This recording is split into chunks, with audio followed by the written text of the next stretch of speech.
Prabhat news.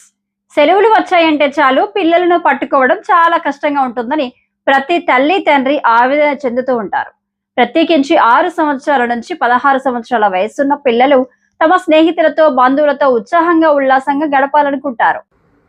April 24 నుంచి వేసవి సెలవులు ఇస్తున్న విషయం తెలిసిందే. ఇక వేసవి వచ్చింది అంటే ఈ వయసు పిల్లలను ఆపడం ఎవరి తరం కాదు. ఏదో ఒక వంకతో వారికి నచ్చిన స్నేహితులతో నచ్చిన ప్రదేశాలలో చట్టాపట్టాలు వేసుకొని తిరుగుతూ ఉంటారు. తల్లిదండ్రులు మాత్రం ఇంటి పనులు చుట్టాల హడావిడిలో పడి పిల్లలు ఎక్కడ ఉన్నారో మర్చిపోతూ ఉంటారు. ఈ చిన్నారులు వేసవిలోనే ఎక్కువగా అనేక ప్రమాదాలకు గురవుతూ ఉంటారు. ఇటీవల సముద్రాలు, చెరువులు, బావులలో మునుగుతూ చిన్నారులు ప్రమాదాల బారిన పడడం మనం చూస్తున్నాం. వీటన్నింటిని గమనించిన ఏపీ రాష్ట్ర విద్యాశాఖ ఒక వీడియోని విడుదల చేసింది. ఈ వీడియోలో వేసవిలో తల్లిదండ్రులు చిన్నారుల పట్ల తీసుకోవలసిన జాగ్రత్తలు, అందుకు అనుసరించవలసిన పద్ధతులు, కొత్త విషయాలను నేర్చుకోవాల్సిన అవసరాన్ని తెలియజేపుతూ ఈ వీడియోలో వివరించారు.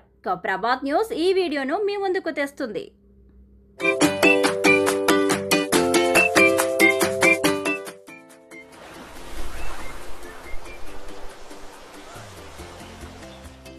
పిల్లలు, వేసవి సెలవులు వచ్చేసాయి కదూ, చాలా ఉత్సాహంగా ఉన్నారు. మీరంతా ఈ వేసవి సెలవుల్లో ఒక విషయం గుర్తుపెట్టుకోవాలి. సమ్మర్ హాలిడేస్ అంటే మీరు ఆనందంగా గడుపుదాం, ఆటలాడుకుందామని అనుకుంటారు. కానీ ఈ సమయంలో భద్రత కూడా అంతే ముఖ్యమైనది అని అస్సలు మర్చిపోకూడదు.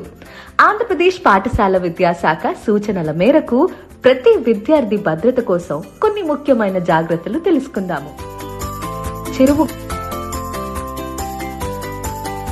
కాలువలు, చెరువులు, నదులు, బావులు, రిజర్వాయర్లు వంటి ప్రదేశాలకు పెద్దలు లేకుండా అస్సలు వెళ్ళకండి. తెలియని లేదా లోతైన నీటిలో ఈత కొట్టకండి. జారిపడే ప్రదేశాలు, బలమైన ప్రవాహాలు ప్రమాదకరం. మీరు నదీ తీరంలో, చెరువు గట్టు దగ్గర ఉన్నప్పుడు మీకు తెలిసిన వారు కానీ మీతో పాటు మీ స్నేహితులు ఎవరైనా నీటిలో ప్రమాదంలో ఉన్నా ఒంటరిగా రక్షించేందుకు ప్రయత్నించకండి. వెంటనే పెద్దల సహాయం తీసుకోండి.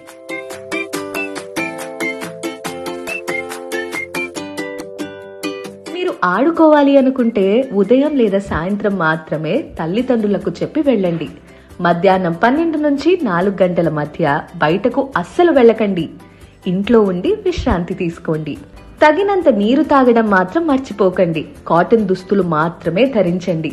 తలనొప్పి రావడం, అలసటగా ఉండటం, తల తిరగడం వంటివి వడదెబ్బ లక్షణాలు. అలాంటివి ఏమైనా ఉంటే వెంటనే తల్లిదండ్రులకు చెప్పి డాక్టర్ని కలవండి.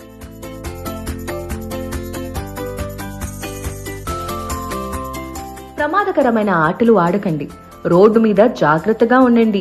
మీరు ఎక్కడికి వెళ్ళినా తల్లిదండ్రులకు చెప్పే వెళ్ళాలి.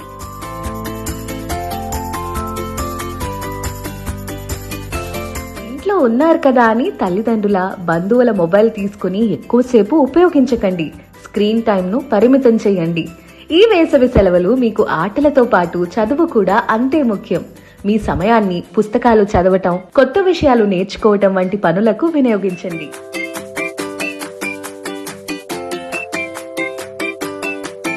తల్లిదండ్రులు పిల్లలను ఎప్పటికప్పుడు పర్యవేక్షిస్తూ ఉండాలి. ఎక్కడికి వెళుతున్నారు, ఎప్పుడు వస్తున్నారు అన్ని గమనించాలి. ప్రత్యేకంగా నీటి ప్రవాహాల దగ్గరికి వెళ్ళినప్పుడు మరింత జాగ్రత్త అవసరం. ఈ వేసవి సెలవులను సంతోషంగా, సురక్షితంగా గడపండి. భద్రతే మొదటి ప్రాధాన్యం. జాగ్రత్తగా ఉండండి, సురక్షితంగా ఉండండి. ఈ సమాచారాన్ని జారీ చేసిన వారు కమిషనర్, పాఠశాల విద్యాశాఖ, ఆంధ్రప్రదేశ్ ప్రభుత్వం.